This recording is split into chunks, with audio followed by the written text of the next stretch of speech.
Good afternoon, everyone. We are now live. Thank you for joining us. We are about to get started with our panel, our NACCS Platica for this afternoon. My name is Roberto Hernandez. I am the current NACCS chair, and today I am joined by Melissa Moreno, also NACCS member, and who will be co-moderating with us today. So first of all, I say Nilse Yupa Matkumiai, Auka, bring you greetings from Kumiai territory here on the San Diego Tijuana border. And I know we all are present from various geographies. We want to encourage people who are watching. I see we already have a number of viewers coming in to share comments as we go. Panelists will be able to see comments as they come in, and we will be trying to incorporate responses to questions as possible during the course of the talk before the Q&A towards the end. But I'll go ahead and pass it now to Melissa. Mhm. Yes, buenas tardes, good afternoon, everyone. Honored and pleased to be here with you all from Wintun homeland. First of all, we all acknowledge that we are on the various indigenous lands in North America here, and all of us are situated in different spaces and places here in history, and we want to acknowledge all of the peoples, all the original and first peoples of the lands where we are, and much gratitude for the teaching and learning and research and mobilizing that we are able to do from the places that we are situated. At this time, we are here together too to acknowledge the labor and struggle of ethnic studies. And we'd like to begin introducing our speakers for today. Roberto? Okay, so today we're pleased to be joined by five panelists representing five states across the greater Southwest. And I'll go ahead and begin introducing in alphabetical order, right? We don't have a state preference here, California versus Texas or any other geography.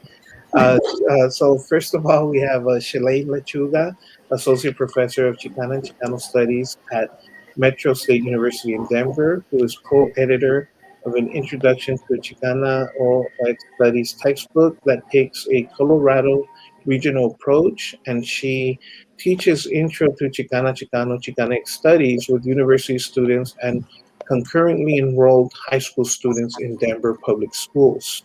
Mhm. And we also have with us Theresa Montano, Professora of Chicano Studies at CSU Northridge. She has served on the original California Ethnic Studies Model Curriculum Advisory Group, and she is now on the CSU Council for Ethnic Studies, and is also currently creating a certificate in Chicano studies for working professionals. She has also been a leader with the California Teachers Association as well, and part of just multiple mobilizations. Okay. Next, joining us from Mexico City, so we'll see how his Wi-Fi holds up, is Roberto Rodriguez, Dr. Cintli, a writer who is a Mexican American Studies Associate Profe at the University of Arizona, who himself was an active participant and was even arrested in support of Raza studies in Tucson at the height of the case of the fight against Arizona's HB 2281, which sought to outlaw Raza studies in Tucson schools. And we also have with us Angela Valenzuela, professora of educational leadership and policy at University Texas Austin. She served as a witness and testified in the legislation for creating Mexican American Studies requirement, and she's also been at the forefront and cutting edge of education, multicultural education, bilingual education, and continues to do advocacy in so many different ways. And rounding off our panelists for the day, I'm very happy to also introduce Irene Vasquez, who is a professor of Chicana and Chicano Studies and American Studies at the University of New Mexico, and who has co-led efforts for the creation of a new PhD in Chicana and Chicano Studies and inclusion of an ethnic studies requirement in New Mexico schools. So thank you all for joining us today. I want to thank everyone. I see we already have over 50 viewers join us from places as far as Houston, Fresno, Nepantla, and Lubbock, Texas, and many other geographies. So thank you all for joining us. So the way we want to begin today is I'll just say a few comments by way of introduction about both Knox and wanting to historicize the contemporary fights for ethnic studies. As you all are probably well aware, we over the last decade and arguably over our last 50 years, the fight for the creation of Chicana Chicano studies, ethnic studies more broadly, has always been an uphill battle. We have had many gains, but we have also had many setbacks. And in the last decade, in particular, with Tucson as a model, the backlash has been relentless. As a part of that backlash, there's also been new growth of ethnic studies in California, Texas, and now also New Mexico and Colorado. So it's a constant fight. We want to hear more directly from the people involved at the forefront of each of these fights. Myself being in California, I will say that you'll hear more from our panelist Theresa, but here at stake in our fight has even been the question of how to define ethnic studies. I, for one, have always held that ethnic studies is more than just simply the history of different groups, but rather about the systematic study of processes of domination. And articulated in that way, I think it becomes an important way to offset some of the critiques that if we only think in terms of groups, then it becomes easy for a what about us, right? And we want to avoid that what about us because if we think through processes of domination and struggles for liberation, then that necessarily includes all of us. So with that, I want to first ask Dr. Cintli to talk to us a little bit about Arizona, and we'll start there, followed by California, Texas, sorry, Texas, California, New Mexico, and Colorado. So, Dr. Cintli, you have Okay. the floor. I actually thought I was gonna be about fifth, so my mind. But anyway, I'm ready. Yeah, look, I want to talk about a couple things, but I think the first thing is that to center the idea of what was the struggle about in Arizona, even to this day. A lot of people think that it was an effort to destroy Raza studies.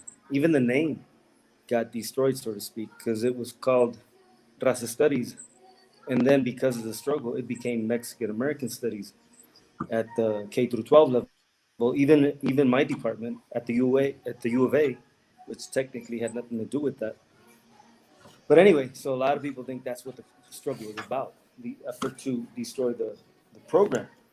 And a lot of other people, and talking about the media, a lot of people think that it was about a book ban, banning books. And it was that, it was both of them. But for me, it was something a little bit bigger, and that it was also an effort to destroy the discipline, you know, for the state to define what this discipline was. And even still, for me, there's something even bigger than that. And I take that from Tom Horn, who was the primary mover and spokesperson on that topic, on that effort. It literally was a civilizational war. He I would say, I would characterize it as an attempt to ban a worldview.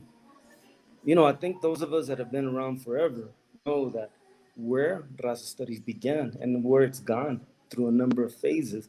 And I think right now, and this is what I think Tucson Raza studies represented, you could say that this was the indigenous phase, so to speak. That is, all of a sudden, people decided that no, we're not foreigners, we're not invaders, et cetera, et cetera. And we're going to teach, that, we're going to teach that we're from here, and the uh, the state could not accept that. They attempted to demonize, which is precisely what happened 500 years ago. And there was a literal connection, and that is like at Maniyu, Yucatan, several other places also. There was a book ban in 1562, and of course in Tucson there was a book ban. We made that connection literally with peoples in the Yucatan. Um, so what I want to add, and I don't know how much time I have, but what I want to add is the concept of ethnic studies also is a misnomer. And my tocayo, I think, explained it, because um, a lot of people, and my colega Lupe Carrasco always talks about heroes, um, what is it, foods and holidays, that's what they want, that's acceptable, And even at the other level of like Cesar Chavez, Martin Luther King, Cinco de Mayo, even that has to be sanitized, and diluted for it to be acceptable. And again, not knowing how much time there is, I'm gonna just see if I can cut to the chase. Yeah, 'Cause Roberto, these first 20 minutes, we're going to share it between all the speakers to historicize so to what? the different states. And then we'll get to Yeah. more current updates on a second round. Should I just stop right now? No, if you Yeah, have you Should I can a stop finish now your thought. or like? finish the thought. Okay, yeah, just the thought is that, like, I think in all of this, it has to come from within us as a people, as a community, that we have to define our histories, our peoplehood, and including our curriculum, as opposed to wait for the government, wait for the state to say this is approved and this is not approved. I could care less what the state says. Thank you. And now we're going to invite Dr. Valenzuela.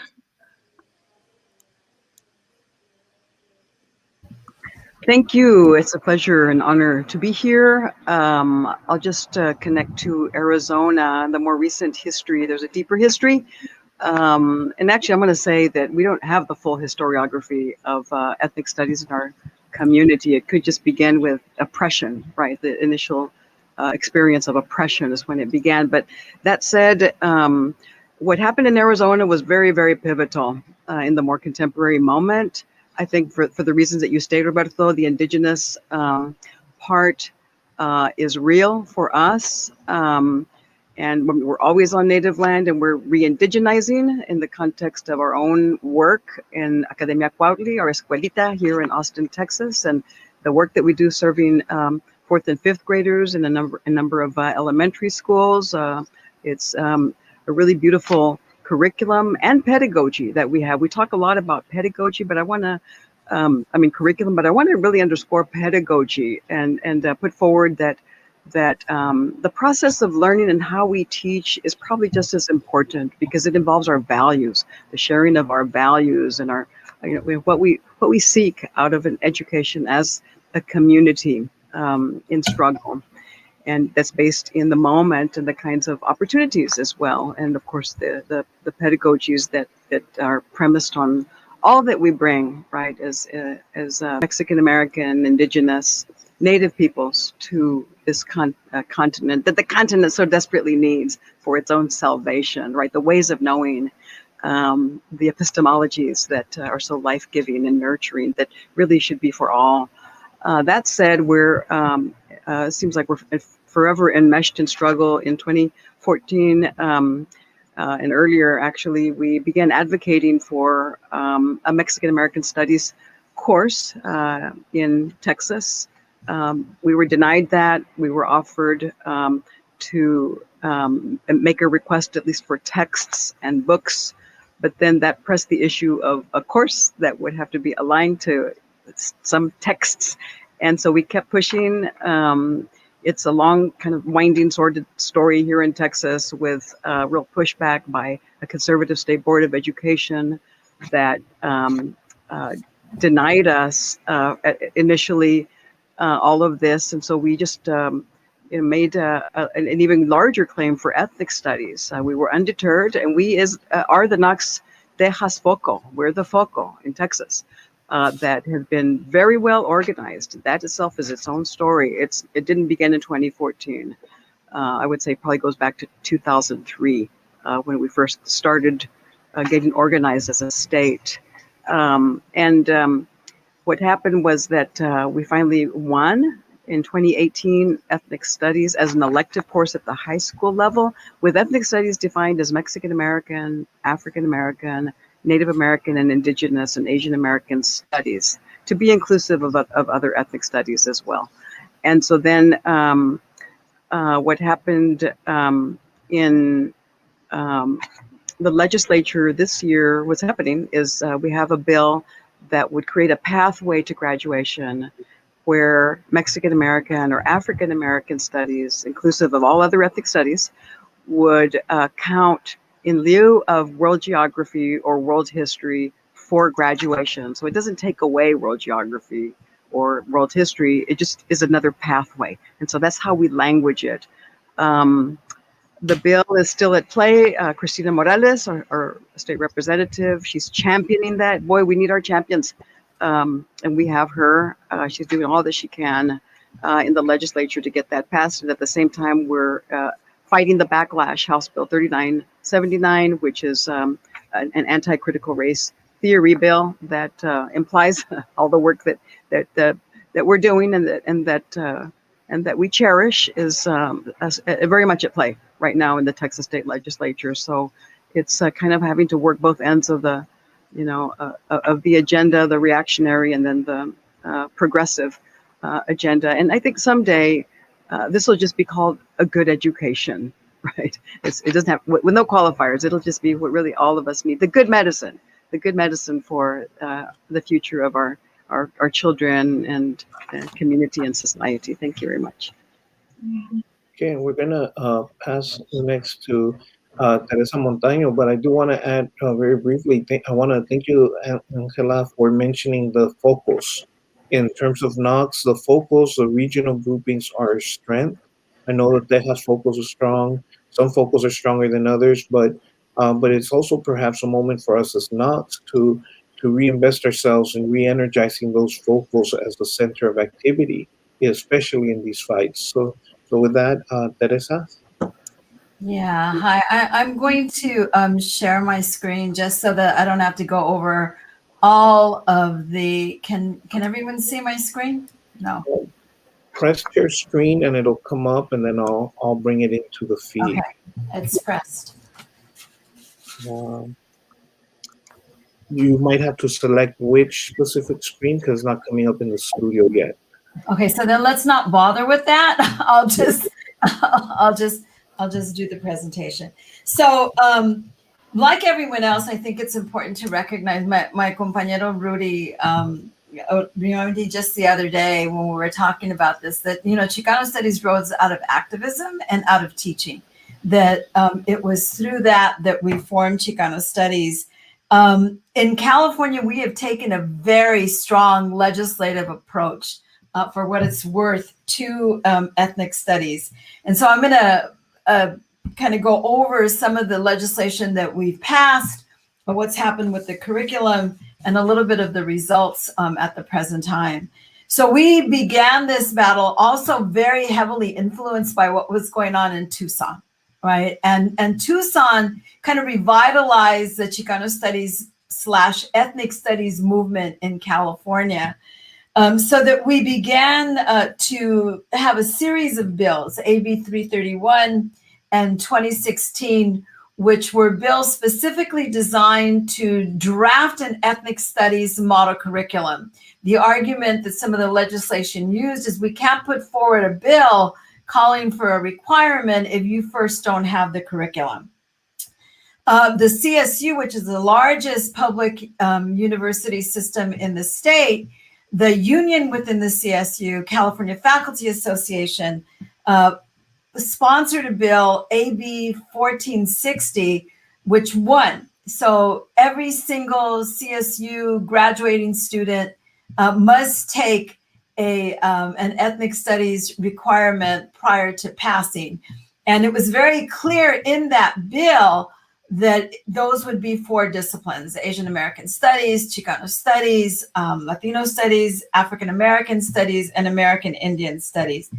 The community college soon followed, and with no bill, but there is a bill currently in the legislation by Murasuchi that will require ethnic studies in the community college, although our community colleges are moving it without the bill. And there is some understanding that if they see movement, the bill may not go through. It's in appropriations, and this author is standing very strong that there be no guardrail language. What is guardrail language? The guardrail language in the Medina bill, which is AB 101, which is the K-12 bill, basically has never been used against people of color until this moment. The only other time it was used was in Arizona, and Sean Arce and the Arce plaintiffs beat back this particular language.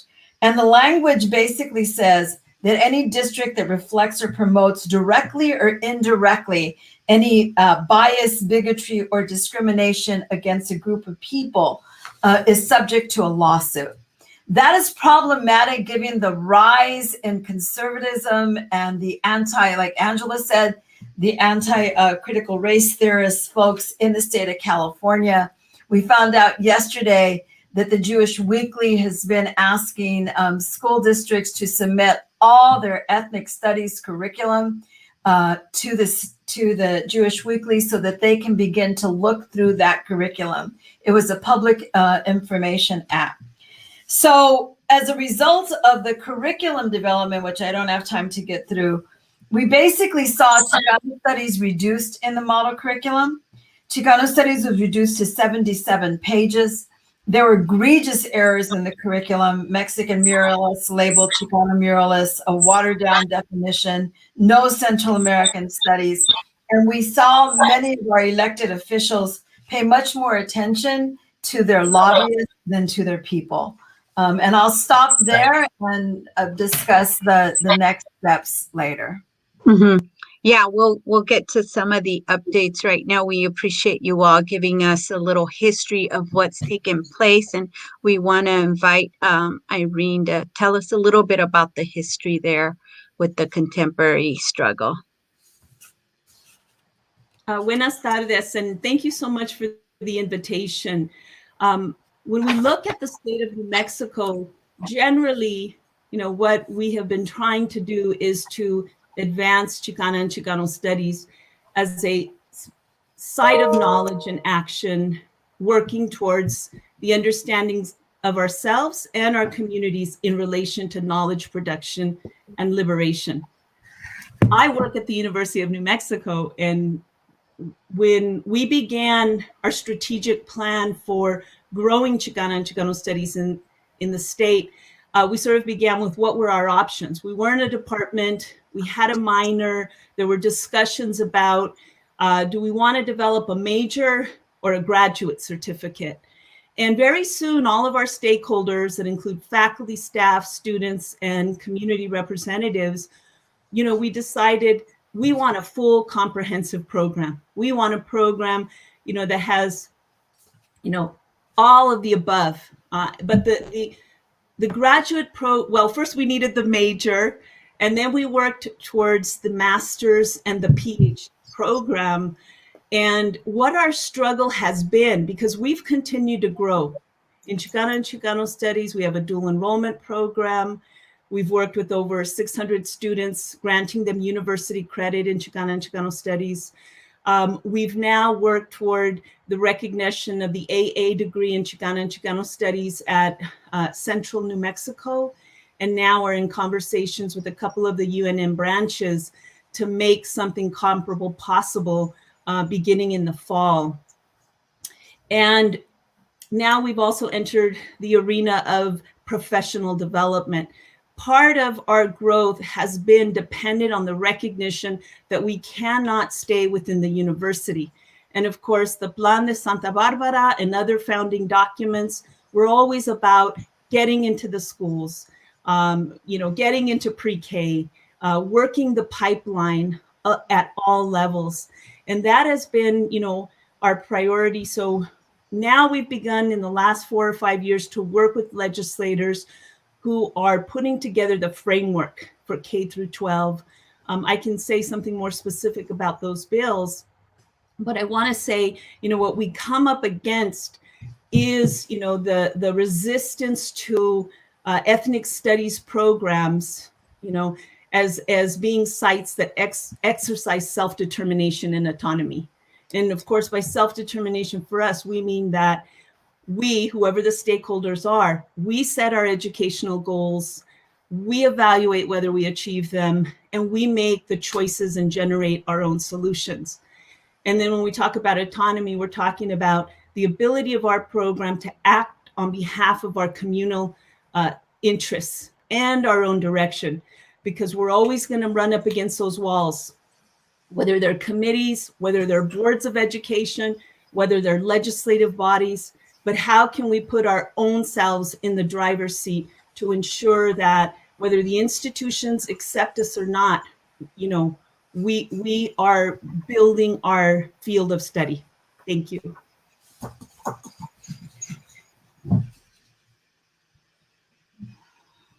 Thank you, Irene. Chalaine, can you please share with us a little history of what's taken place contemporary in Colorado? Sure. So when we think about the history of ethnic studies and Chicano studies in particular, as it relates to higher education and K through 12, I think most of the work and coordination in implementing ethnic studies has happened in the K through 12 arena. That's not to say that we don't have Chicano studies programs, ethnic studies programs throughout the state at the higher education level, but I don't think there's been the same level of coordination that there has historically been in terms of K through 12. And so when I think about what is the history of ethnic studies in Colorado, and I really like how Dr. Valenzuela said history really begins with oppression, but as an entry point into the discussion around the legislation in Colorado, I think about there's a Colorado law 22-1-104 that was implemented in late 1970s, early 1980s, which outlined that the history and the civil government of the United States would be taught in K through 12, and it would include, and I'm quoting because this is the terminology that was written into the law back then, history, culture, and contributions of American Indians, Hispanic Americans, and the African Americans shall be taught in public schools of the state. And that's really sort of the starting point and the law upon which work to incorporate ethnic studies into K through 12 began. And that work began with, I would be remiss if I didn't mention my colleagues at Metro State, then Metro State College of Denver, and now Metro State University, but Dr. Luis Torres in the development of the Al Ama de la Raza curriculum with Denver Public Schools teachers, which was an entire curriculum packet in response to the need and calls from the community to incorporate ethnic studies into K through 12 curricula. And since then, there has been subsequent legislation to try to implement the law that was written in the late 1970s. And so I can speak a little bit about the most current iteration of HB 1911-92 that was actually passed.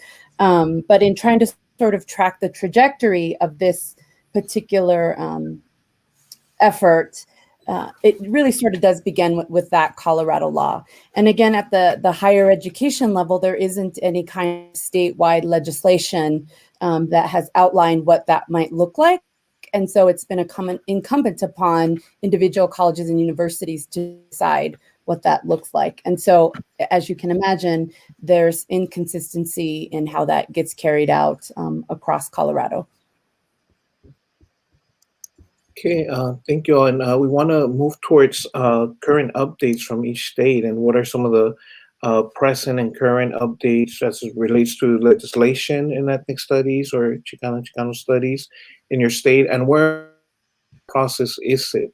So we'll turn it over first to Teresa, or feel free to jump in, Teresa.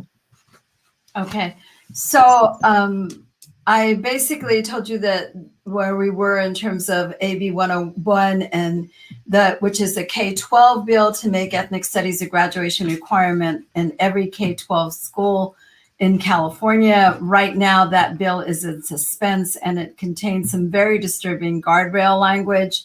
It is likely to pass out of the committee and then will go to the governor's desk where it's been vetoed 2 other times. So we don't know what's going to happen in this particular moment. The second piece of legislation related to ethnic studies is AB 1041, and that bill is for the community college. It is also in suspense.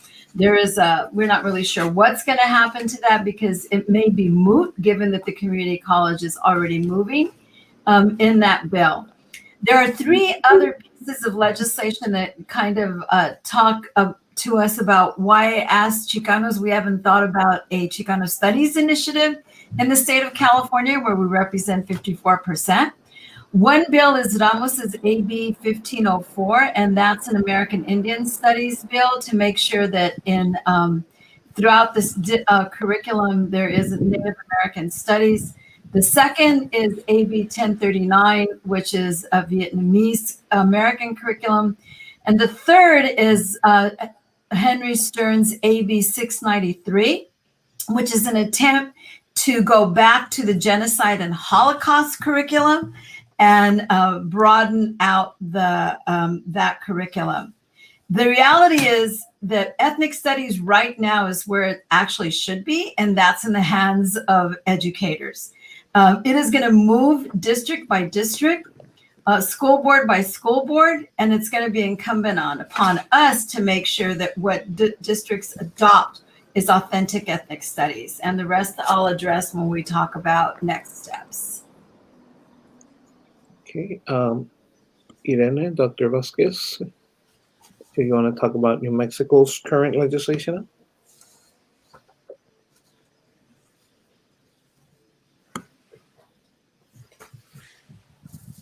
Sorry, but I'm mute. Well, first of all, I think before I say that, I do want to acknowledge that there are, different spaces and sites from which people have historically tried to advocate for, ethnic studies programs or culturally relevant education or bilingual education. And I think one specific lawsuit that's important to mention is the Martinez and Yazzie consolidated lawsuit, which is now forcing, the state to provide adequate education. In particular, we would say students of color, or in the lawsuit, it's defined as at-risk students. But so that's an important part of the broader educational context. Prior to the growth of programs within Chicana and Chicano studies, there have been a number of legislators who have been putting together pretty progressive legislation that would strengthen, multicultural education or culturally relevant education. And I want to specifically make reference to two bills. They're parallel bills that went through the 2020 legislative session. Senator Linda Lopez will bring this bill back for the 7th time to the New Mexico legislature. And it's SB 210. The number will likely change, but it requires that schools provide students in kindergarten through 3rd grade with grade appropriate instruction on ethnic studies. It also asks that students in the 4th through 8th grades must receive instruction in ethnic studies, and that students in the 9th through 12th grades will be required to take 1/2 credit in ethnic studies. That is a very comprehensive bill. and it was very close to passing. It didn't make the House floor. It went through, 5 committees to get there, and the session timed out. Now, that's important because the bill had gotten further than it previously had, and a number of people across the state supported it, right? All of our ethnic studies programs at different colleges and institutions, K through 12 settings, community. We were so close. It was so disappointing it didn't go through. It had a parallel, House Bill 227, ethnic studies definition. That bill went through the House side, Senate, it installed at Senate Finance. But had either one of them passed, we would have begun to work on these changes beginning in 2023. So we're going back, Senator Lopez and Representative Roybal Caballero will put these bills back into the session, as I understand it. But there have also been a number, too many to name here, of efforts by other Native American legislators and African American legislators. And for us, what has been critical in building this momentum for support has been closely working with Native American Studies and African American Studies programs in the state. So, we're going to begin that ground up work again. Thank you. Thank you, Irene. It's interesting to note and notice that there's actually few legislators with backgrounds in education, in case any of you are, interested at some point. But yeah, Angela, can you let us know a little bit of what the latest is in Texas? And then Roberto. You're on mute. I think it's also, thank you. I think it's very important to recognize that just because we don't have legislation passed, it doesn't mean that we're not doing ethnic studies. In fact, we have a June 26th summit coming up. And I know that Dr. Lilia Saldana is going to have a program this summer for teacher preparation. So there's a lot happening. And of course, we have our own Academia Cuautli, and we're doing a lot of curriculum development. And then the Texas Foco is very active. And so if you want curriculum, people listening to this, just go to our website. I can give it to you, Roberto, and you can share it with the audience. What we have is a situation right now where House Bill 1504, our ethnic studies bill, is caught in calendars, so it's being held up. If you're in Texas, call the members, all of the members of the calendars committee, so that we can get it out into the House floor. We're wrapping up our session quickly. You have to call now. Call everyone on calendars. Also, when you're there, tell them to not support House Bill 3979. It's a bill that will stall free speech and will disallow any kind of conversation related to race or gender in the schools. And it sounds exactly like the guardrail stuff that you're talking about, Dr. Montano. That is part of the bill. You can't even, as a teacher, take your kids to Washington, D.C. on a trip, or to the Texas State Capitol to testify, or on a march of any kind. And of course, we know that when you apply your learning, that's when you learn best. And we should be able to be the space for critical, controversial topics, lest our children get everything from social media, and we know the pitfalls there. That said, I want to let everybody know that there's a really exciting opportunity for all of our sites through the American Families Plan under the Biden-Harris administration. Myself, Dr. Barbara Flores is our chair, and Dr. Margarita Machado Casas and other members.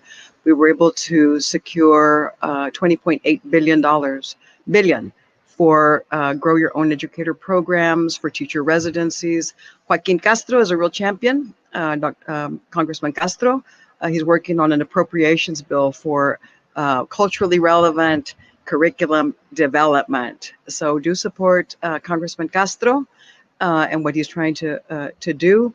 And it's just kind of schizophrenic, I guess, to be having these battles that are just so offensive, really. And on the one end, and on the other to just see this, just really wondrous opportunity that is really truly the outgrowth of all of our work. So these are the best of times and the worst of times. So so we must charge on, but not lose spirit, not lose any hope. I think we're moving forward, and that's the fear. That's the fear by the right.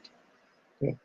Yeah, no, and thank you for mentioning that. Just because it's not legislative fights doesn't mean there's not work going on. And I know right now we're a little bit more on the technical part about current legislative efforts.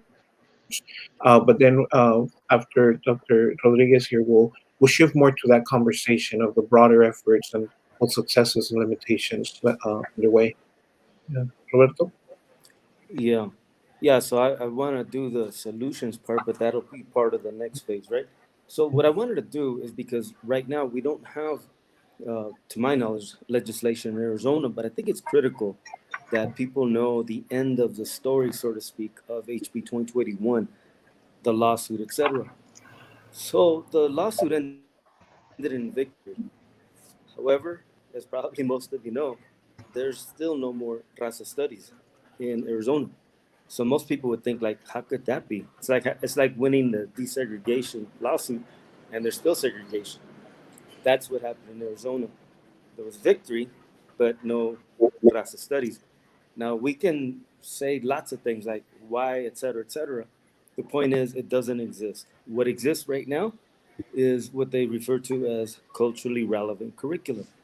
Now, culturally relevant curriculum in Arizona is good, but that's not what the battle was about. That is, nobody got arrested. Nobody went, we had thousands of people battling literally in the streets, et cetera, et cetera. And nobody, nobody was fighting for a culturally relevant curriculum, again, in Arizona. So that's what exists right now. And like I said, it's good. But if you see the context, it's almost like, in a way, it was a double victory, so to speak. Victory for us, but in a way, it's victory for the state, because that's what they wanted. They wanted to get rid of Raza studies. They wanted something palatable, you know? So what's palatable is, again, what they've permitted.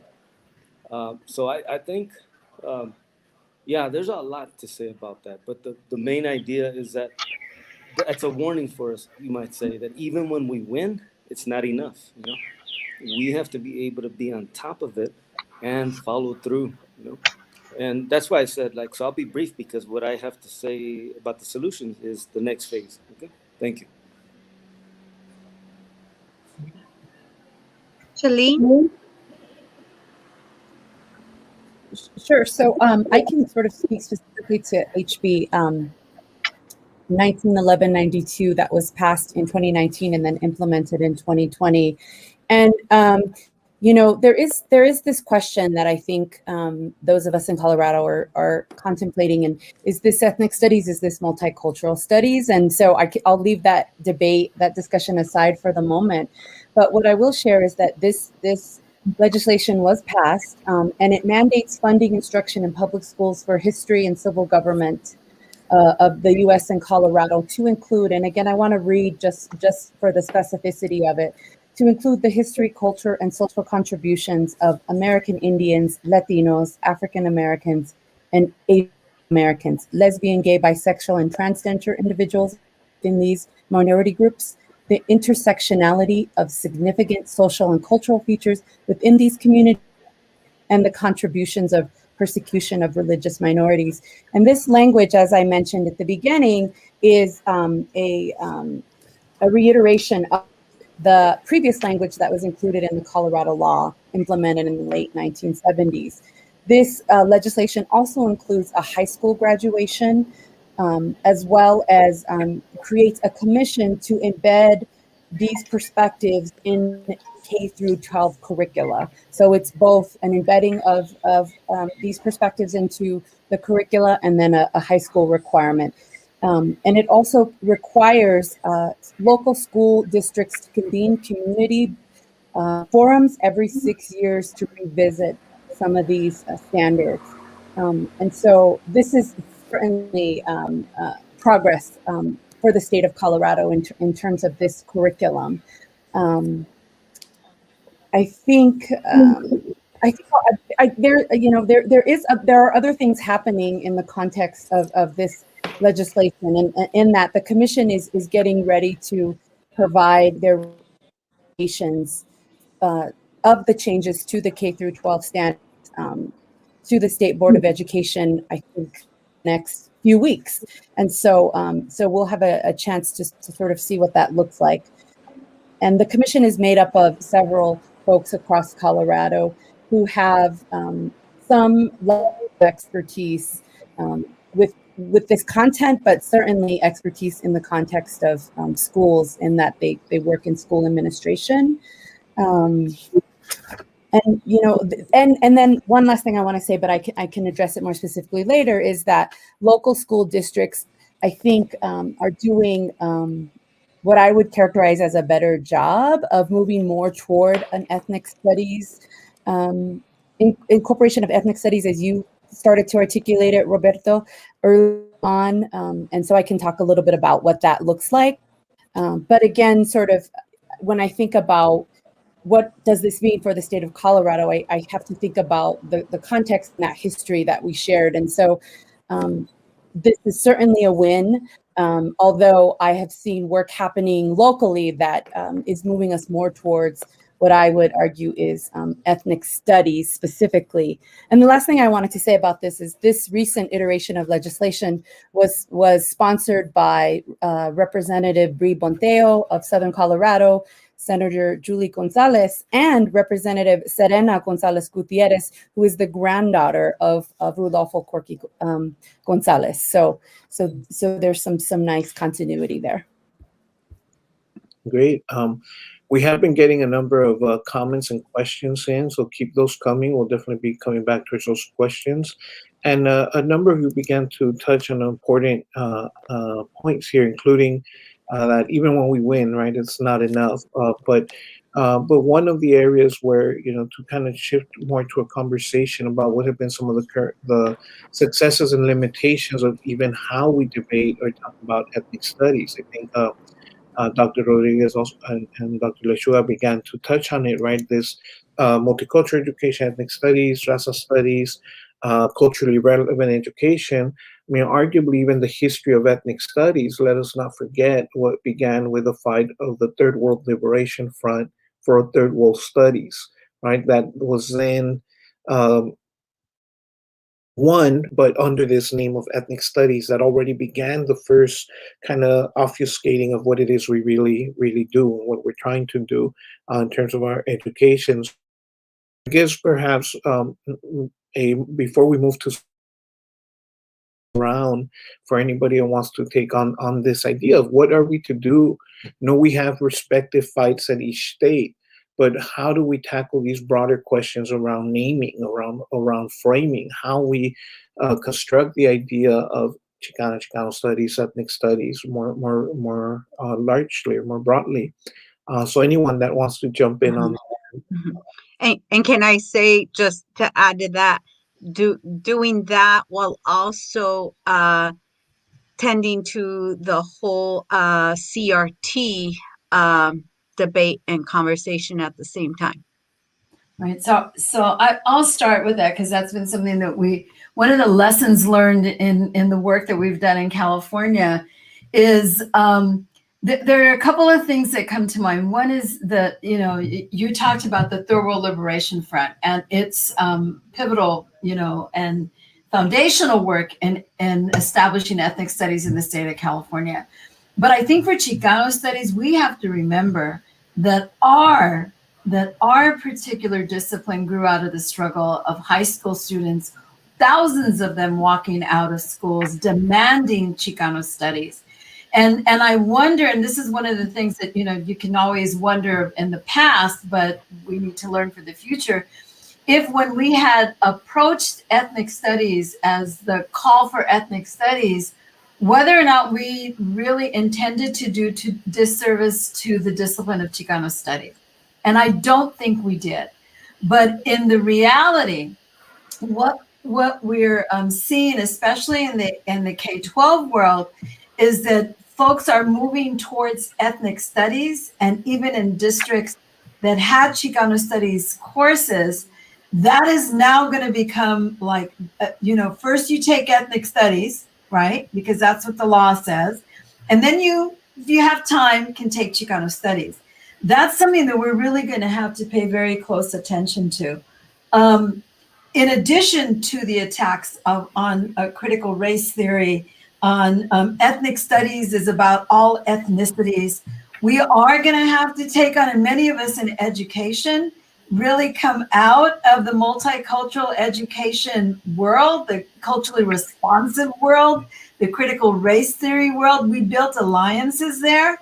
We are going to have to really make a distinction between ethnic studies, what ethnic studies is, the epistemology, the content, right? And the decolonialism, the issue of settler colonialism and colonialism in Chicano studies. That's going to have to be central, and that is going to mean making a serious distinction between us and multicultural education. And the last thing I'm going to say is that one of the things that we learned is that that they will find any reason to come after ethnic studies. Right now, they're using the critical race theory, right? But they will use anything to come after us. And so it's really going to have to be a lot more work on solidarity with others, but at the same time, not diluting the Chicano studies voice within that struggle. Oh, and teacher prep. But Angela, you could talk about that. We really do have to do that as well. Yeah, I don't mind following. I think we really need just real definitions that we can live by, live with. I mean, I think that what gets muddled is that that there's different approaches. One, I call it comparative thematic, where you look at different ethnic studies groups by maybe the month, like the history month that it is, and you align it to a, maybe a year-long curriculum. Comparative thematic, that can be done very well. It has to be very thoughtful. It's superficial, but it can be done very well. The other kind is an infusion, where you have like a social studies course or a fine arts course, and you just infuse some Chicano studies content, right? And then there's the group approach, the single group approach, and that was what we wanted in Texas. We wanted, and I think the value of that in terms of advocating was that when we as the NACCS de Texcoco went before the State Board of Education 2016 through 2018, it was a real strong card to be able to say that, one, because of Arizona's and other examples where you have the connection between the university and K-12, you have the best results, right? But also it's more solidly aligned to a discipline, right? That people get degrees in, with journals and with networks and organizations that are longstanding, that have a history, that go back, to the late 60s and early 70s. And so we were able to anchor ourselves in those primary ways. So I don't want to lose that. I think that to language are the value that we add and the expertise that we bring when we go and advocate. We adhere to our existing ethnic studies identities at the university level. That is Mexican American. We're not real strict about that, in terms of what you call yourself, but we are strict about who we are at the university level. Mexican American, we're Native American and Indigenous, Asian American studies. I mean, that just kind of all of that African American studies, I think, just helps make that that conceptual connection more firm, that enables policy development. That's just my view. Yeah. And then actually we negotiated all of that as an NACCS de Texcoco, and that was what we thought would work, and it did. Well, I'll interject here by saying that when we look at our landscape of struggle, like we see the reactionary conservative legislators using very schizophrenic arguments. And they know they're schizophrenic. They don't care that they're schizophrenic. They're doing it to educate their base. So any opportunity we present them to educate their base, they take it. and they will sound ignorant. They will contradict themselves. Right now, our more conservative New Mexico legislators are saying California is a mess. Ethnic studies has created division. Nobody can agree. We don't need that kind of thing here. Not even the governor supports it.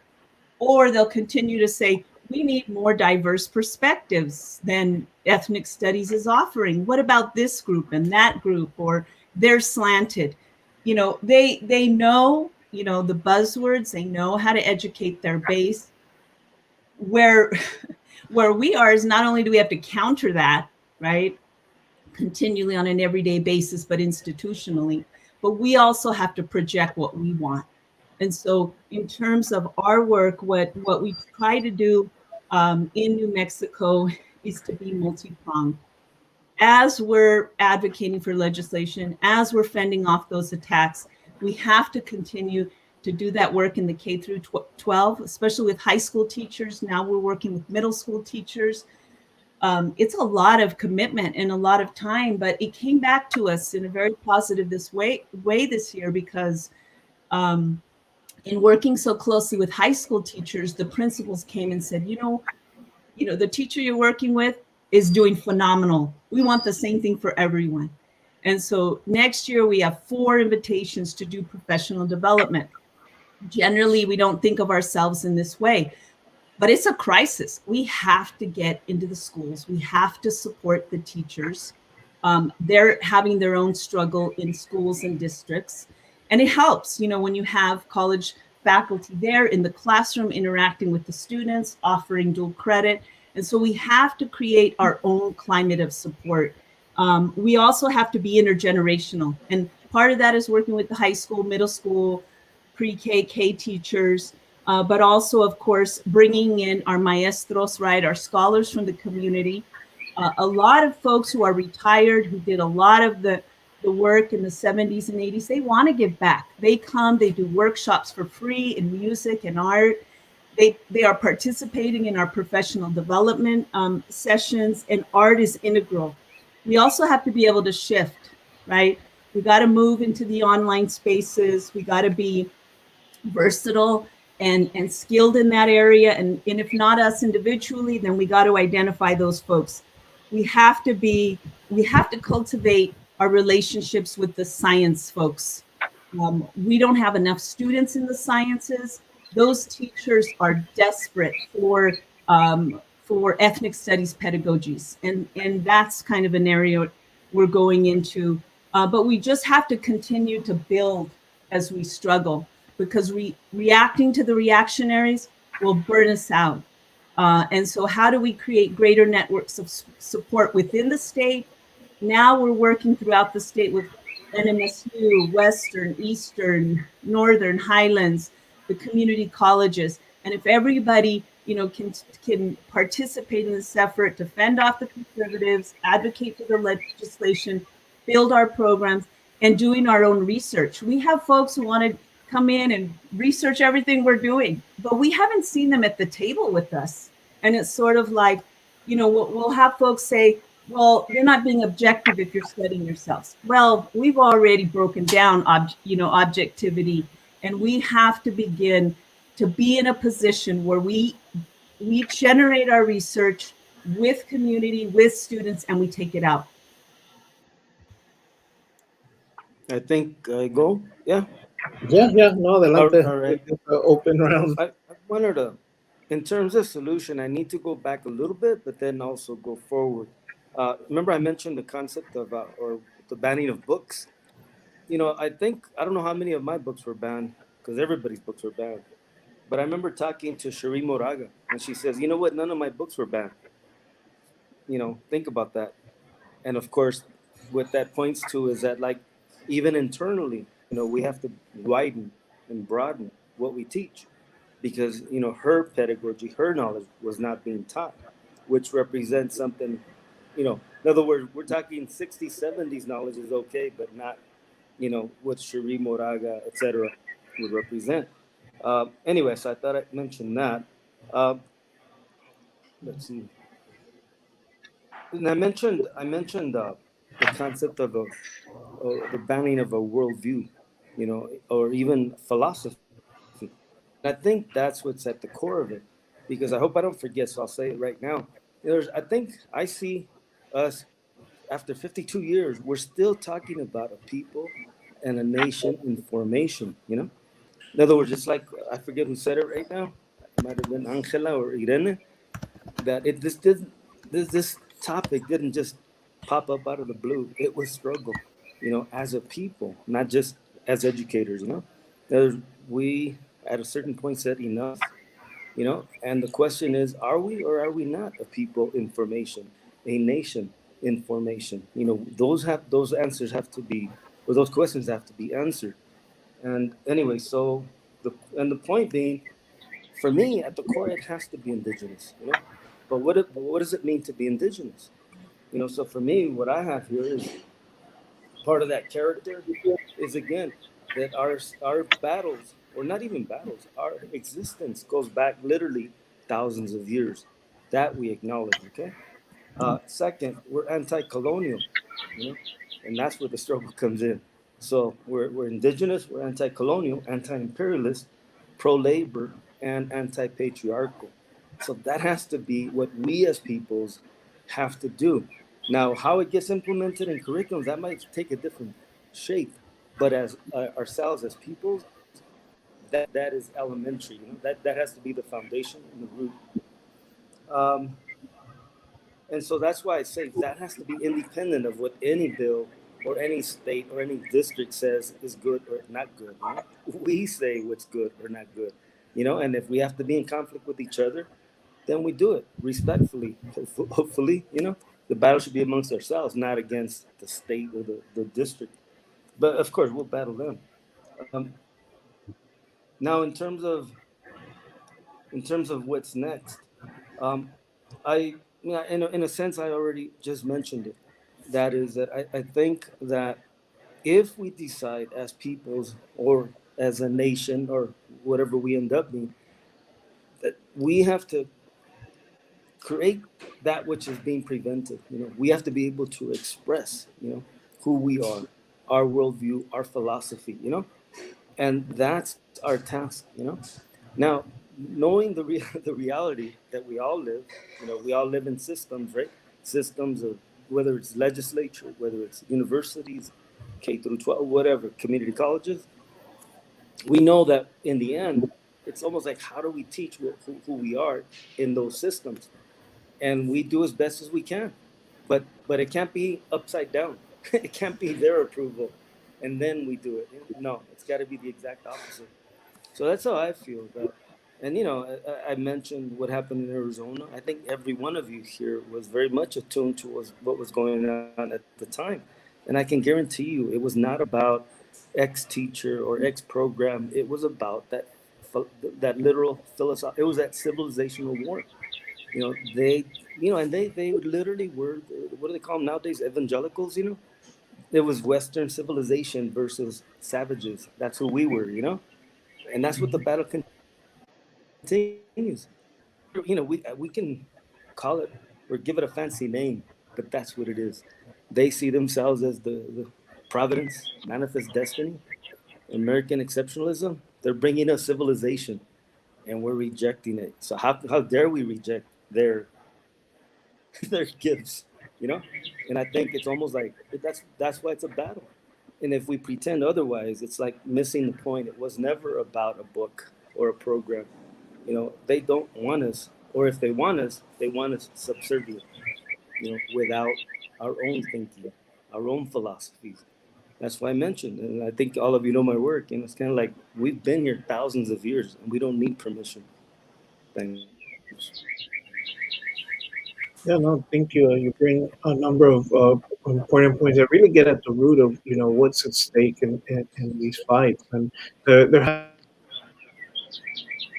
been a lot of circle back to.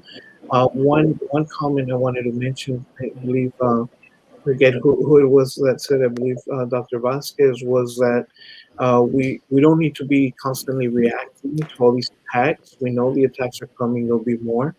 Our final kind of portion of this conversation, and again, at this point wanting more of a conversation, it being not so much reacting to attacks, but we called it prepping for and or preempting future glitches, right? Because we know they're coming, but how might instead of reacting, how might we think about preempting in the ways that, for example, here Roberto shared about we know who we are and what we're about. We just remain committed to do that and do it. Yes, we have to deal within these systems and so on, and there's a negotiation there of the technical legislative aspects, but how can we still not lose sight of that core principles and philosophies that have guided us for the last 52 years? So again, these are open questions, and whoever wants to chime in. Yeah, I would like to chime in here. I'm a believer, strong believer in the power of the grassroots, the community. In fact, at the grassroots level, I mentioned our Escuelita, Academia Cuautli. What formed that was a community-based organization that we just formed when we saw that there was a literacy issue and crisis in East Austin back in 2013. It resulted in a partnership. We just finished our 7th year of operation as a school in partnership with the Austin Independent School District and our community-based organization and the city of Austin, the MIS Barrientos Mexican American Culture Center. As a result of all of that work, we are the ones locally that advocated for the passage before the school board of ethnic studies. And so we didn't have to wait for a law. We passed that at the local level. We could all do that. And in NACCS de Hasfoco, we talk about, like trying to secure those opportunities that are close to you. Maybe you don't have the power of state policy, but you have a great model that can then inform policy, right? And then it can impact district policy. And through that work, you can also nurture community interest. We've been able to recruit anywhere between 15 and maybe 20. I can't keep track. Masters and doctoral students into the College of Education over this whole time period. And so we're growing our own doctoral and master's students as a result of this work as well. And we're cultivating that criticality, that the indigenous epistemologies, the ancestral, ways of knowing, history, a place-based curriculum. The sky's the limit. And I think what's fearful is, yes, it's the critical race theory, but when you have people who are, that agenda, when you have people who aren't really necessarily part of the authoritarian populists in that way, what they don't like and what they wouldn't like about this conversation at all is that you can't monetize what we're doing, right? Because now we're taking control, right? We're self-determining. And so we're going up against capital and capitalism. Not that we don't use money that are monies that are available to us, but that it can't be appropriated and sold back to us, right? And that's how it should be. It should be very situated. We're very diverse people, even in this panel, amongst ourselves. And I think we're appreciative of that diversity. Just what we call ourselves, right, is very diverse. And so, and that even plays out differently at the grassroots level, where you're dealing with, for example, in our case, a working class, Spanish speaking, mostly Mexican, increasingly Central American population, and with the parents that were also. We have a consejo, we have an advisory board that came out of the pandemic, right? And so it was a board that just developed organically as a way to help us help them, right, in a moment of crisis, particularly with the winter storm that hit us, and we were because we were connected, not individually but as a group, to the city, right, to the state, and then of course to local opportunities. We were able to raise significant funding, a small organization for 40 families that we felt and feel very much responsible to, and that's gold. Let me tell you. It was a lot of work. It was very stressful, but you secure that trust. And I just want to say that this is a movement, okay? And there is triumph in the trust. We're already triumphant by just being by this, by having this kind of amazing opportunity. Nos conocemos, nos queremos. There's an ethic of love and caring, And I know you have my back and I have your backs, and that's triumphant. And we should also celebrate those opportunities and be mindful of that, because this is generational. We're really we're to some extent we're harvesting, but we're also sowing new seeds, right? Fresh seeds for the coming generations. So I just want to add to that very quickly. When I think about the struggle for ethnic studies and Chicana studies in California, I think of three things. One, self-determination. Two, solidarity. And three, resistance, right? And right now, and I started this earlier, and I honestly believe this, right now, ethnic studies we're exactly where it should be. We don't need the legislation. The legislation, what it did is it brought attention to ethnic studies and it brought attention to the movement, right? But the reality is the only way, when we were started to get pushback from the state of California on the ethnic studies model curriculum, one of my colegas, many of you know, Guillermo Gomez, said, they're not going to let us do this. So we just need to take it back and we need to do it ourselves, right? Because they're not going to go to the powers that be. Classroom teachers are not going to go to Tony Thurman and say, teach me how to teach ethnic studies in my K-12 classroom. They're going to come to those of us in the community who have been doing it for years. And so we have to be prepared to do that. We have to be prepared to work with parents and community and educators to begin to deliver what ethnic studies curriculum is. The second thing I learned is we can't do this by ourselves. We just can't do it as NACCS, right? This is a movement that is multiracial. And as badly as we want Chicana studies, African Americans want Black studies, Palestinians want to see their voices in the curriculum. And so solidarity and support of one another is how we're going to eventually win this as well. And that means not just Southwest coalitions, but we're going to really need to take on, this is happening in Boston, it's happening in Utah, it's happening in Georgia. So this is going to be a national movement that we're going to need to begin to build in terms of coalition building. And then the last thing we need to do, we ask for legislation, but we are not prepared to make sure that those who are going to be teaching our courses have a background in Chicano studies or ethnic studies, right? We need to work together, those of us in undergraduate Chicano studies programs, with colleges of education to begin to prepare our classroom teachers and with community members. I think Irene said it. It's absolutely true. Our teachers are not just in the classroom and in the university. They're in the community. And we have to open the door to make sure that whatever curriculum we develop includes the cultural and ancestral knowledge that exists in our communities. I just wanted to also interject, and I appreciate all the comments that came before and want to voice my solidarity with those comments. One of the things that we've been, very strategic about at UNM is working across our ethnic studies programs, and we are often responded to, by folks saying, well, let's just have one ethnic studies, or let's just, well, that's the example I'll give. And what we did when we got our courses in the core, there was that push. The curriculum committees would say, we just need one, right, ethnic studies course. And so at that point, what we did is we said, okay, we'll develop one, and then we're going to develop a CCS, Native American Studies, Africana Studies on our campus. That's what the program is called.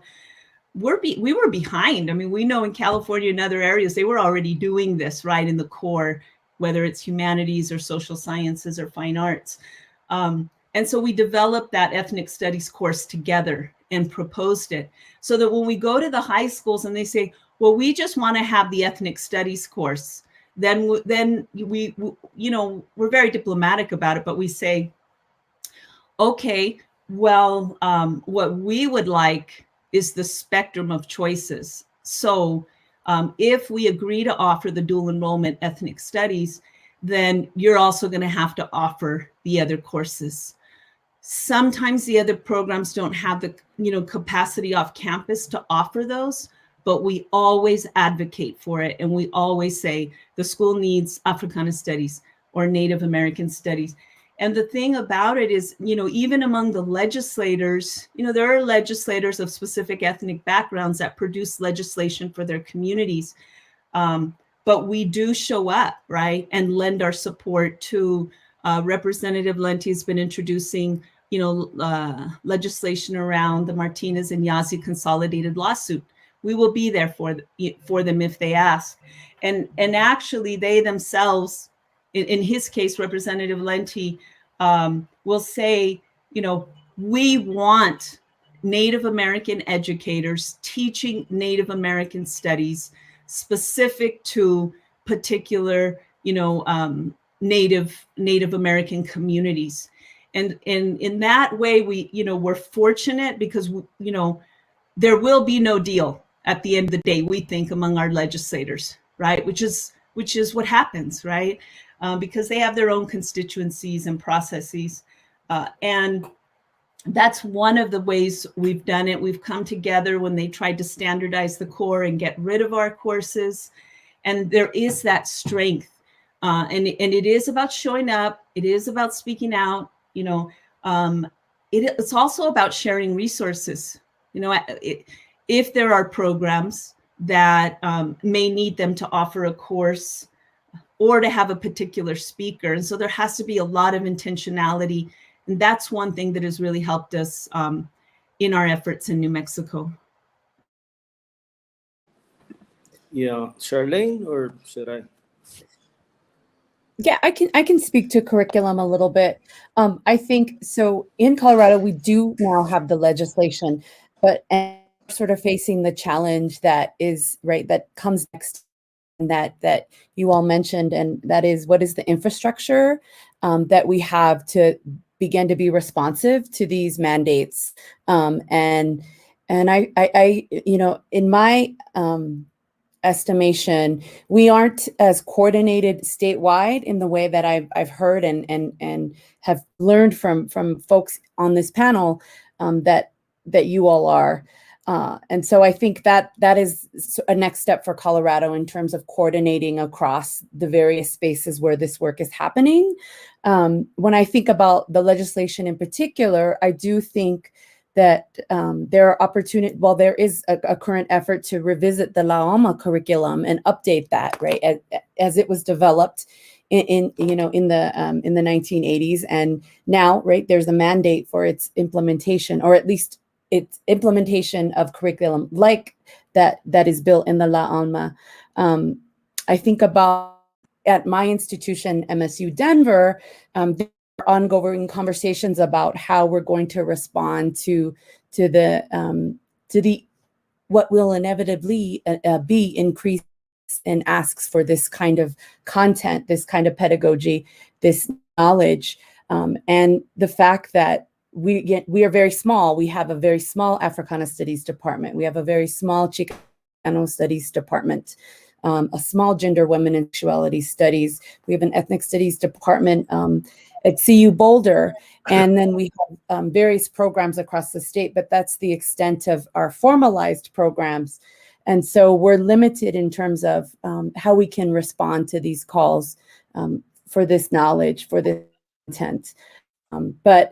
But nonetheless, we are looking for ways to partner with our schools of education, which seems to be the primary source that districts are seeking for this information, which, right, as you know, can be really problematic because historically those spaces aren't populated with scholars in our disciplines, right? And so it is literally requiring partnership building with our departments and individuals within these schools to make that happen.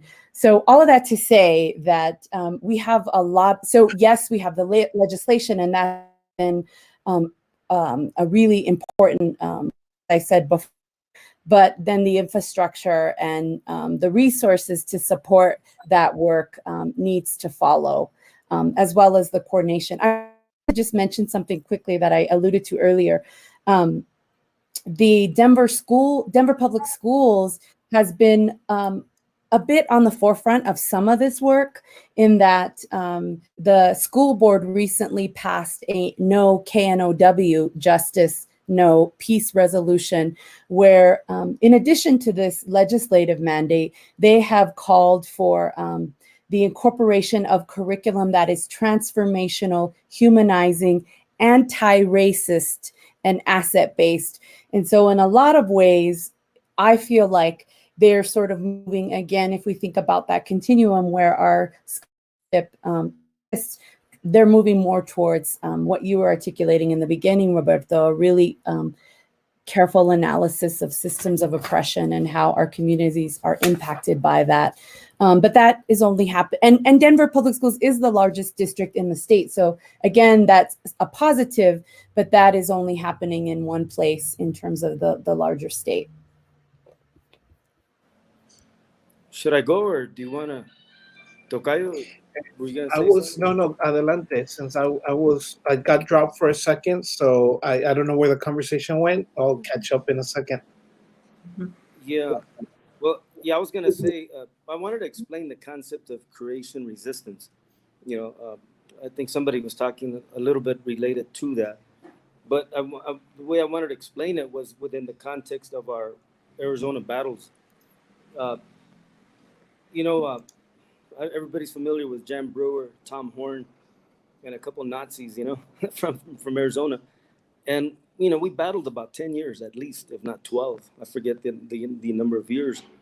But one of the things that we realized probably within the first 2-3 years is that every time Brewer, Horn, or one of those, said something, that we responded, we reacted.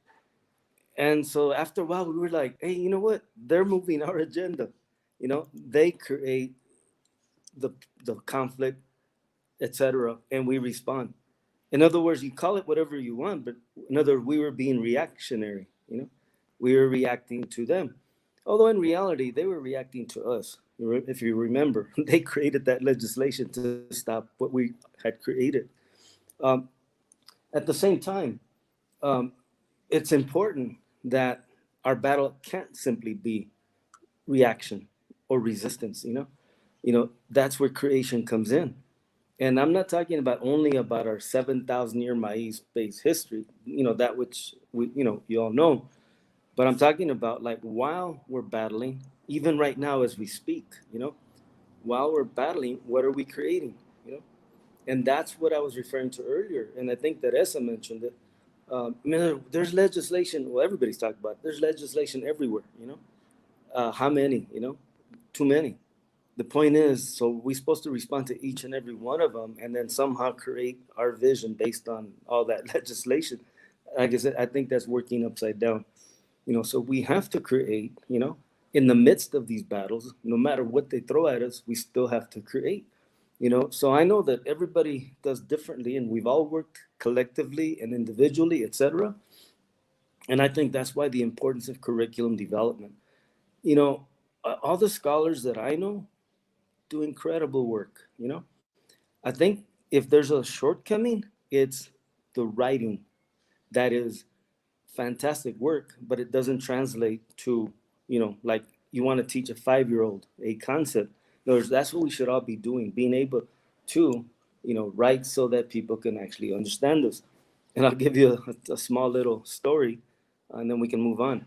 But I remember when I was defending my dissertation on maize, my committee, they asked me, "Go, why you write so simple?"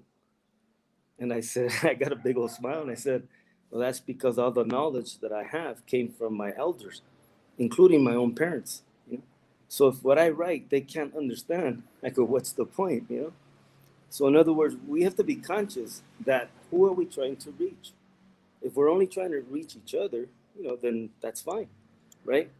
But if the objective is to teach a 3-year-old, 5-year-old, 10-year-old, or even like somebody put K through 20, we have to be able to do that. That's our job. It isn't simply a battle with the legislature, or with whomever else, our primary work has to be translatable, understandable. So that's what I wanted to end with, that topic of creation resistance.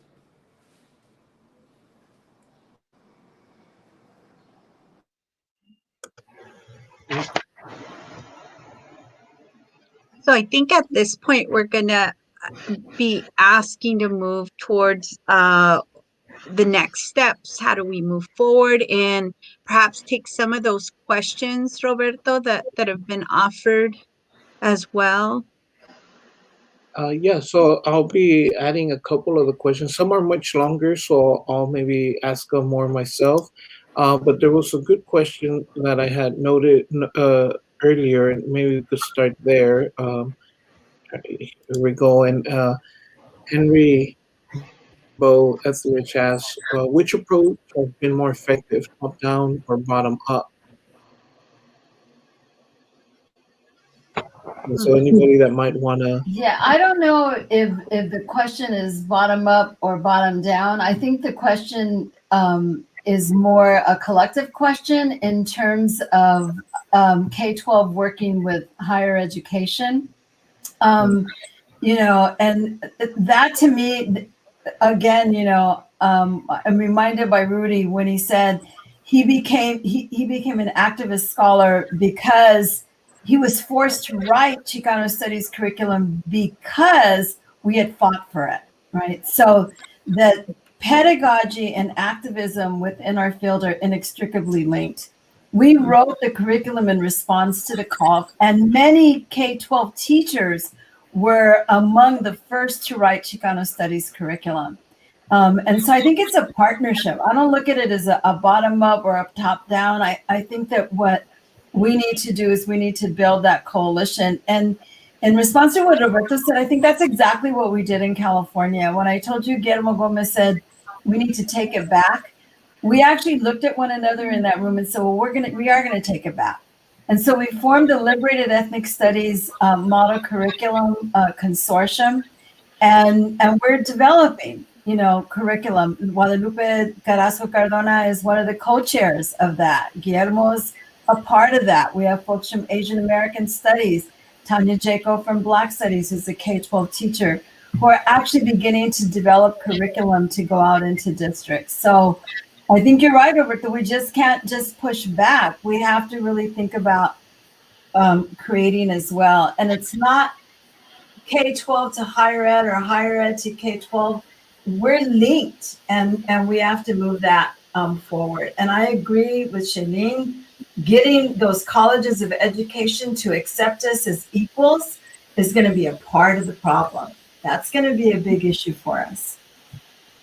That was a good question. And I think that the institutions have sort of forced us to think in that linear way, whether it's going up or going down through the educational pipeline.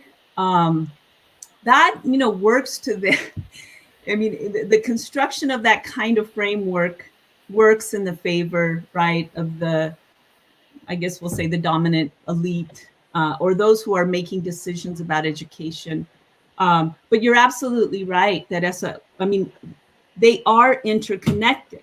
If we think about, how programs at the university are funded, if we think about the hiring, the curriculum, the types of programs, the governance, all of those things are shaped by the K through 12, systems. And then likewise, it's really more circular. And I think that, the young people, the communities who are fighting for, the various ethnic studies programs, many of them understood this. Again, I will go back to the Plan de Santa Barbara because it was so pivotal, such a pivotal document. We can critique it for male-centered language. As a matter of fact, we could probably criticize any kind of public document or writing in that period for the same reason. But the thing is that, what did they ask for, right? They asked for recruitment programs in the barrios. They asked for barrio action centers. They asked for, mentoring of grads to undergrads. They asked for, the importance of community knowledge playing a role, right, in the development of education. And I think that we do need to envision ourselves as working in a circular model where we are giving to, the pre-K to 12 institutions and inviting them into our spaces. Because what we learned in New Mexico, because we have a number of high school teachers who are in our MA and PhD programs, they're teaching us pedagogy, right? And so it is such a richly dynamic kind of environment that raises the quality of education when you're truly intergenerational. Because a lot of times, when we are at the university, we are a little bit out of sync, right? Sometimes with even the younger generation. And by creating these more collective kinds of circular models of education, we can begin to address those issues, the dropout rates, the prison tuition rates, right? All of those issues were key to community when our fields emerged, and even now. What we talk about here in Austin, in our own context, is, and I'll echo what everyone has said, is that we need a new social architecture of education. We need a new architecture because, we're all part of the academy, and I think most of us will recognize that the way the funding runs, it's top down, and community is an afterthought. It's not something that is centered in most. Grantsmanship. That's the way it is, right? And so we get structured out at the same time that as communities, how much do we pay in taxes, right? How much do we pay as a community? And yet we're clients of the state. We're clients of, these institutions. We're, not empowered. We don't see those dollars as ones to which we are entitled at the city, at the state, at the federal level.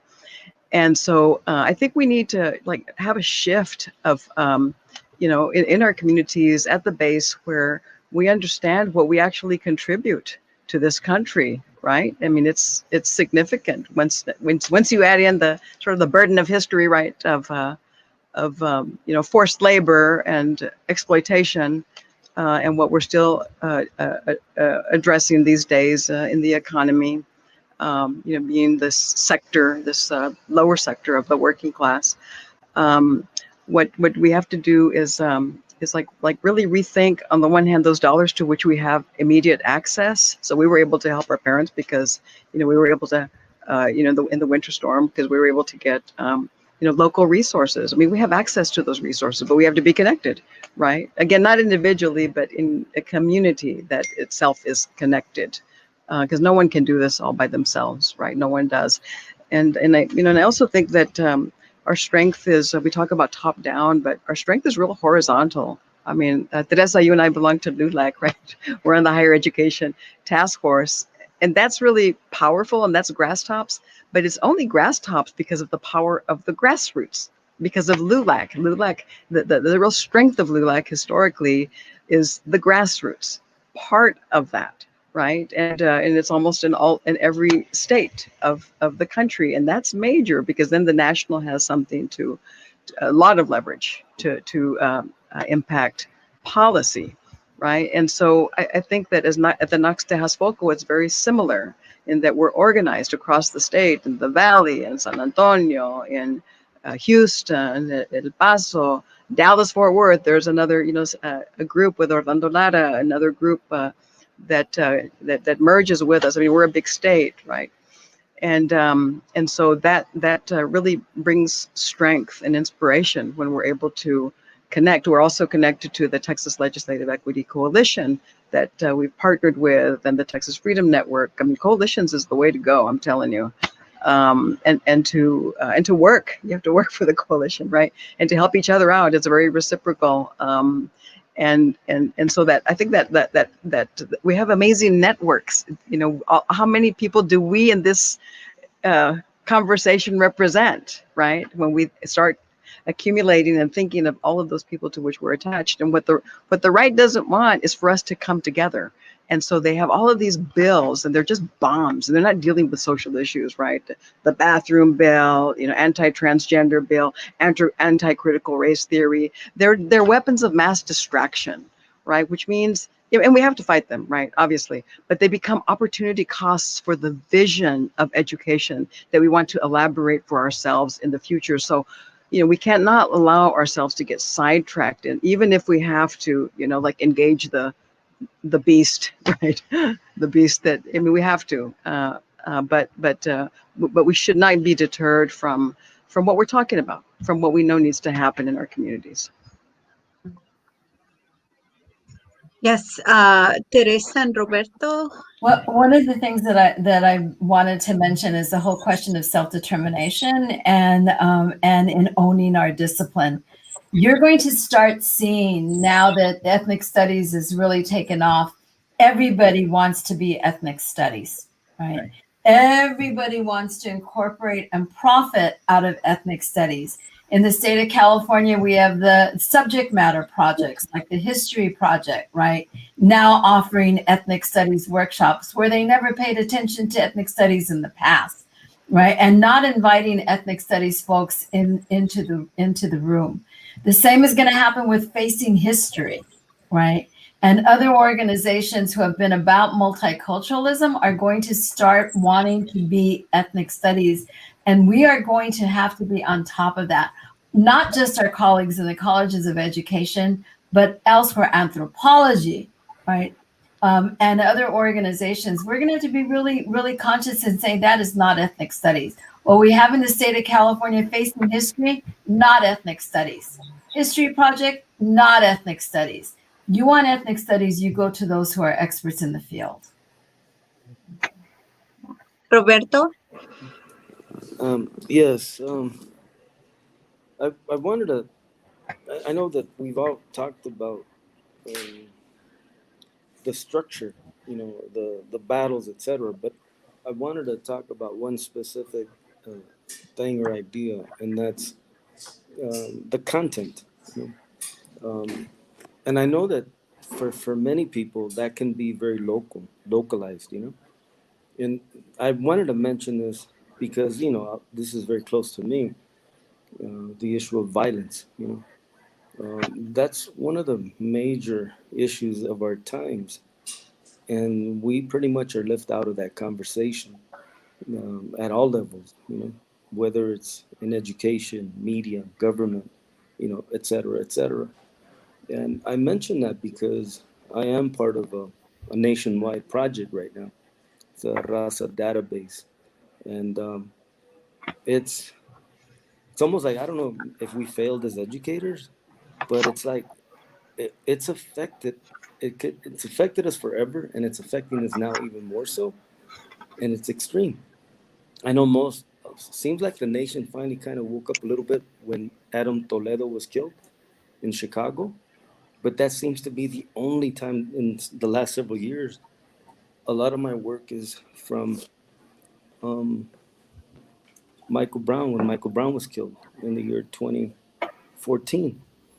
Studied intensely. Of course, me, almost having been killed in 1979, I've studied it pretty much my whole life. But in terms of 2014 to the present, I mean, the numbers are extreme.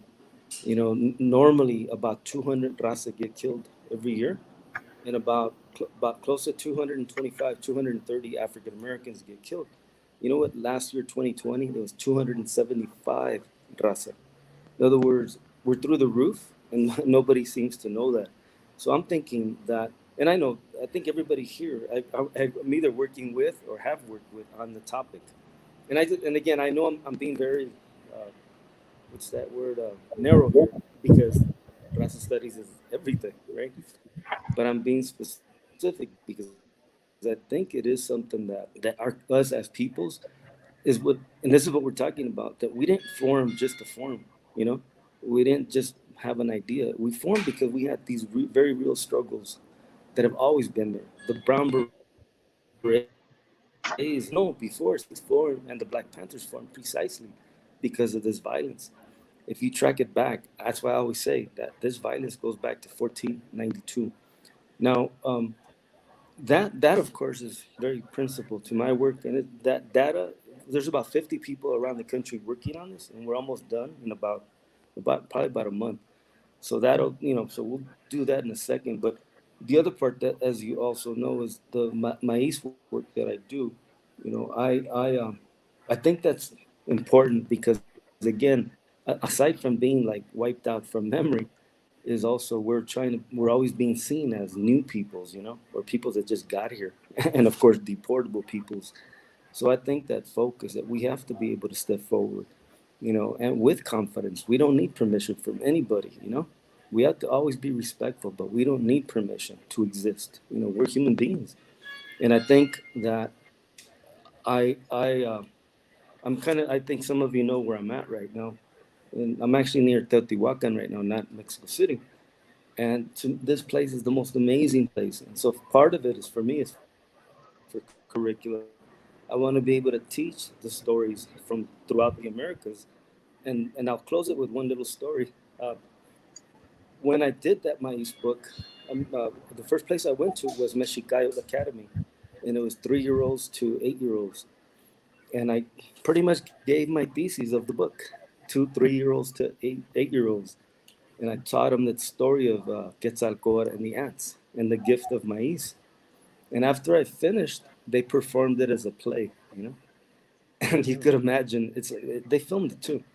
But the point being is that like I wrote it for a university audience, and yet little 3-year-olds, 4 or 5-year-olds could understand that. So the point is, when I talk about curriculum development, I mean we have the richest culture or cultures to draw from, and we can interpret them because we're all storytellers. We can interpret them to our today's reality. So I just wanted to add that because I think sometimes we lose sight of the fact that we are creators. We're not just we just don't resist. We create. Yeah. Thanks. And I think it gets also to this broader kind of underlying question of what is ethnic studies? What does it mean to build ethnic studies? And not finding ourselves in a position of always just having to say, well, no, that's not ethnic studies, that's not ethnic studies, right? And we need to be able to articulate a clear, not so much definition, but perhaps broader principles and frameworks for establishing what is ethnic studies. And that's why I personally, in my work and in forums like this, really try to emphasize a move away from just simply a history of groups, but and even when I say the study of systems of domination over the last 500 years, I think we could be even more specific and say that ethnic studies is a challenge to the modern colonial structures of knowledge that have upheld this world for the last 529 years.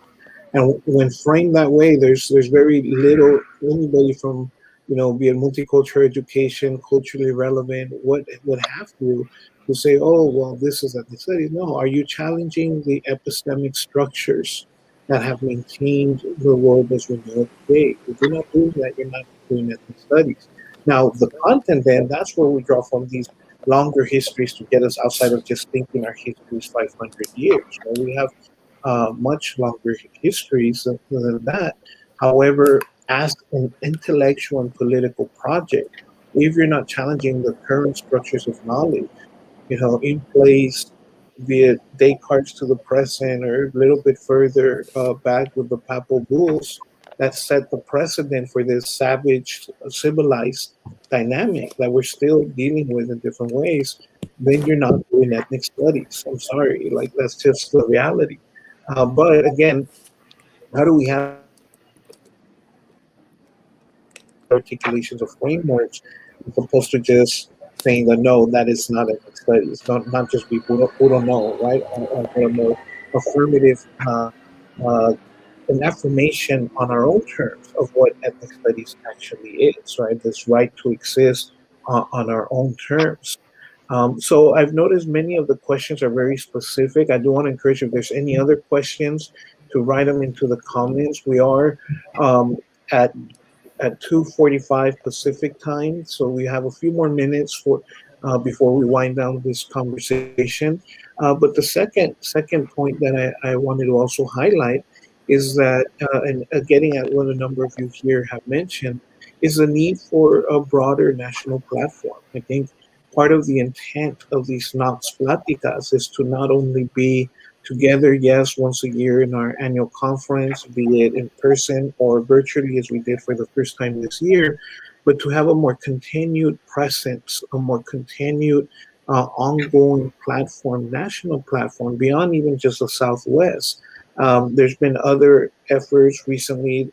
Las Maestras Center out of UC Santa Barbara had a great series called In Good Company. They just had their last speaker, Maria Hinojosa, yesterday. They're doing one roundtable with all their speakers, right, which includes Luis Rodriguez, Roberto Lobato, Mexicanos 2070, another emerging national platform grounded in an ethnic studies, Chicana, Chicano, Chicanx praxis, right? So these are the types of projects that we want to help support and develop to have a broader national platform. And the last plug, stay tuned for one of our next NACCS Platicas, which will hopefully be the presentation of the results of this research that Dr. Rodriguez here mentioned, this database on police killings of Raza. That we have yet to set the date, but that will definitely be one of our forthcoming platicas, once it's ready to go.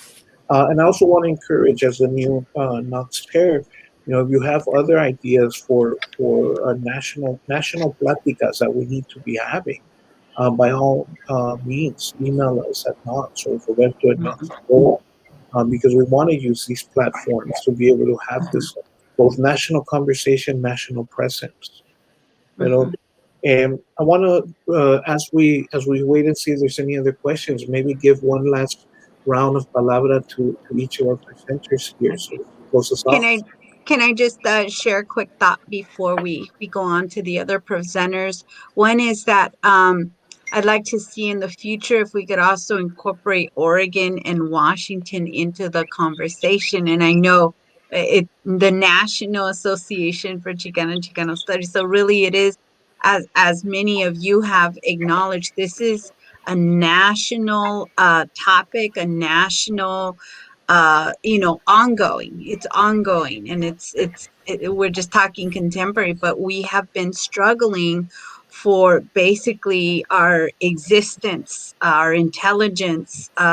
This is a battle of knowledge.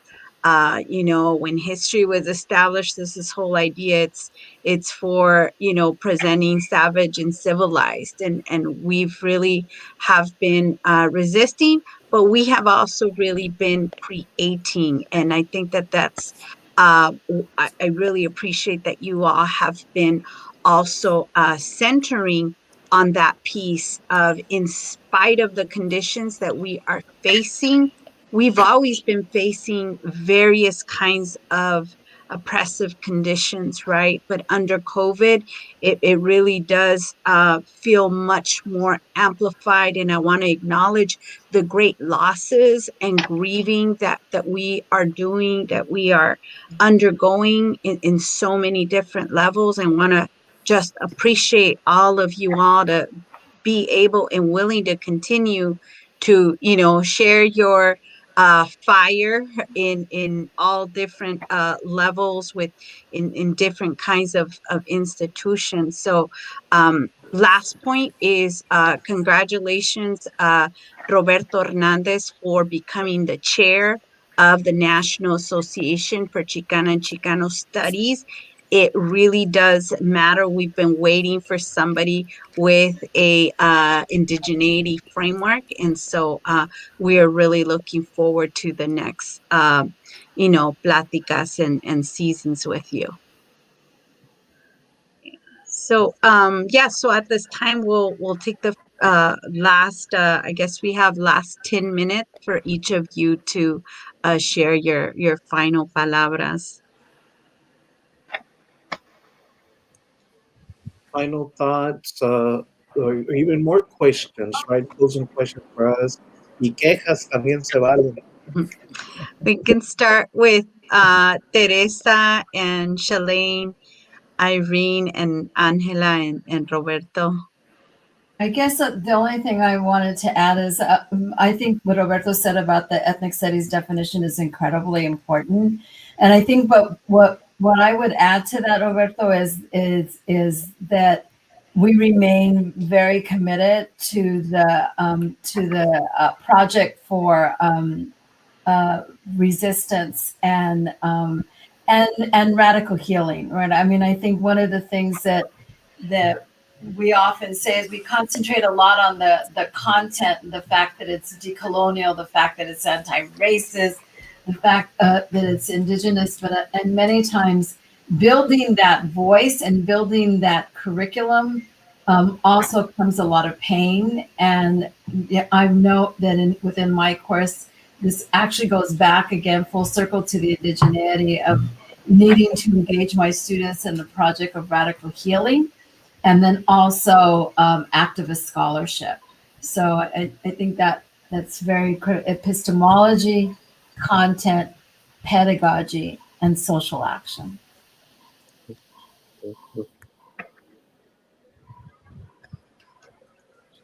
Chalaine So I and think Irene. yeah, great. So I think when I think about sort of final words, I think about my own experience taking Chicano studies for the first time as a high school student at Denver North High School. And I think about what a transformational experience that was, not just in terms of, understanding my history and culture, but that I was a holder of valuable knowledge, right? And there were other ways of knowing. And so when I think about my work in the context of ethnic studies, I always reflect on that experience and how can I create that experience or how can I contribute or create myself in the context of my classroom, but participate in the creation of that experience for more young people in Colorado. And so I think about that, and I think that there's still work to be done in all the ways that you all have articulated.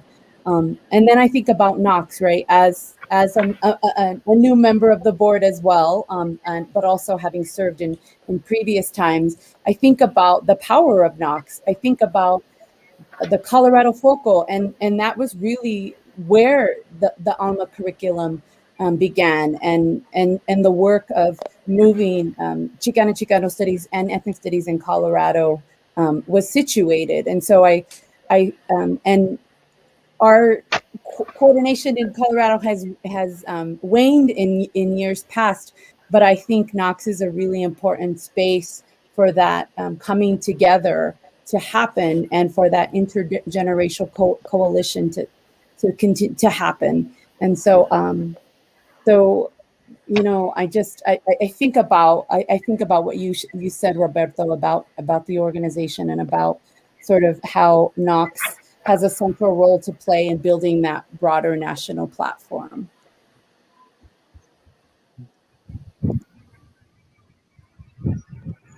I think I was next. I think we we do need to a lot of times rebuild our movements for Chicano or ethnic studies programs, and continue to work on behalf of our communities, ensuring that they're benefiting from public funding and public educational institutions, and that will fall back on us to continue to regenerate these knowledge systems, exercising our autonomy and self-determination for the benefit of community. And now we're beginning to think, well, if we have to go to the legislation to change the framework, to institutionalize our programs, if that is going to be one of our areas of struggle, then we need to begin to recruit elected leaders. We need, to begin to think of really preparing our young to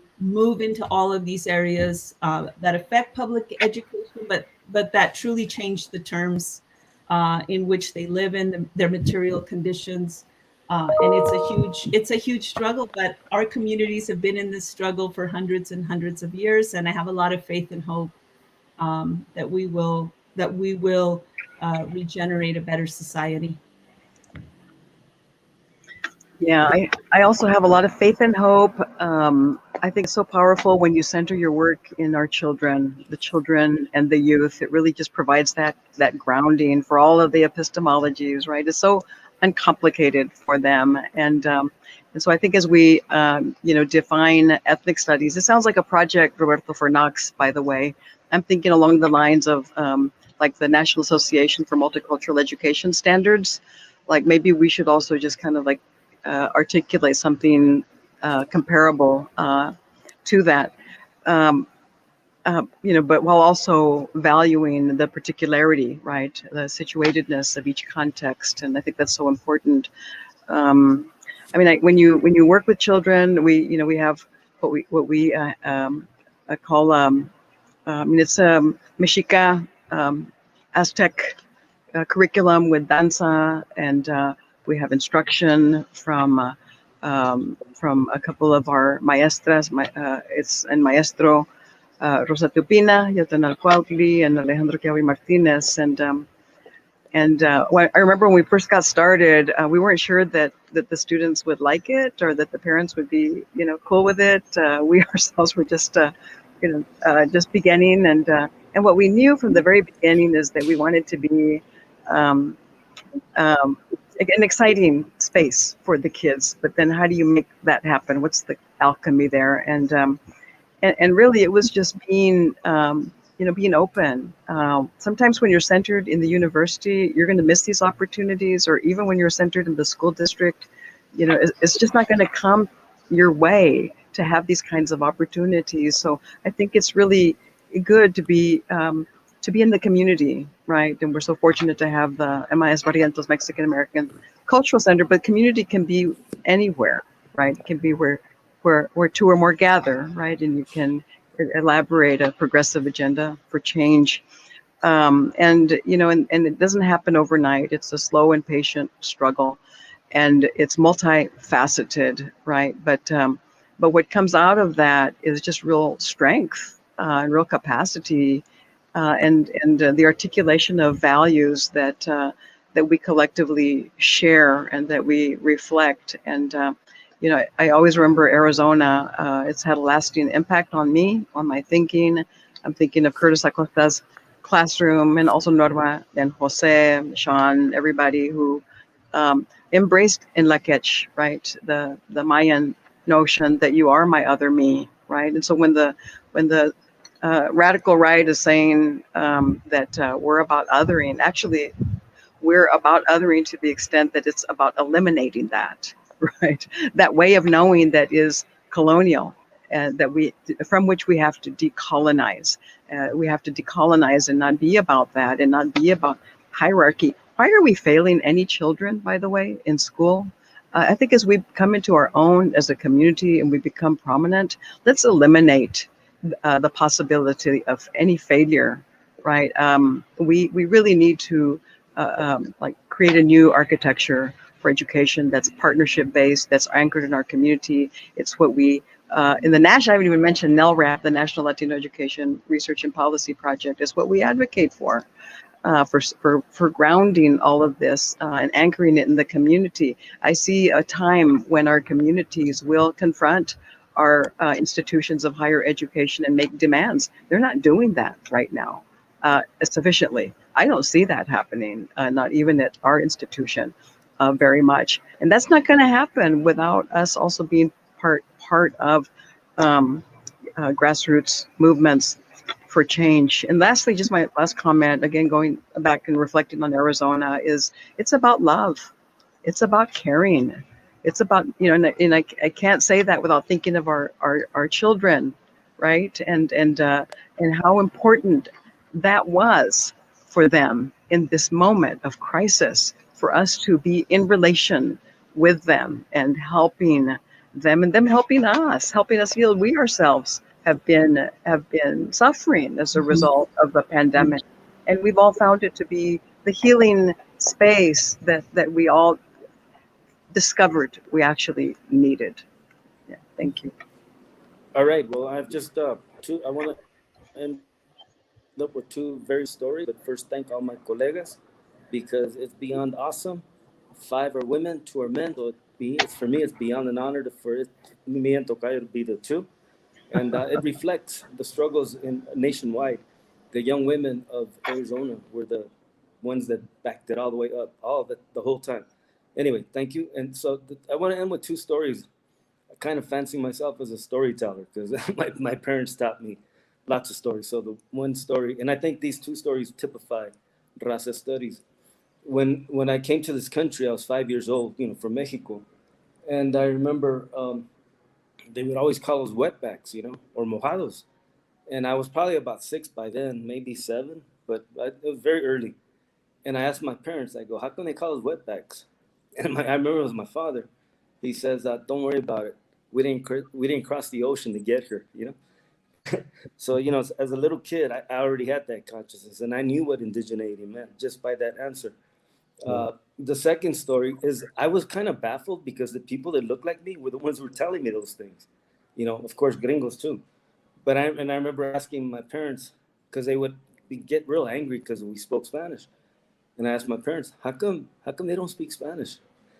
And they say, like, es porque no comen chile. So that day, right at that point, I went to the refrigerator, got jalapeno, and I almost died in my mind. And you know what? Aslan Underground, they did like a little video. And I think they heard me say that because they did that at like a little play, a little video. But anyway, I just want to leave those two stories because to me, that I really believe that, when we center ourselves, when we know who we are, it doesn't matter what anybody says, and as long as we're always respectful, that's what's important. Thank you again to all of you, and especially the Tucson community, Arizona community. Bueno, pues on that note, on behalf of NACCS, myself, Melissa Moreno here is my co-moderator. Want to thank each and every one of you, Dr. Chalaine Lechuga, Dr. Theresa Montano, Dr. Irene Vasquez, Dr. Roberto Cintli Rodriguez, and Dr. Angela Valenzuela for a wonderful conversation. And stay tuned for more NACCS Platicas. Gracias.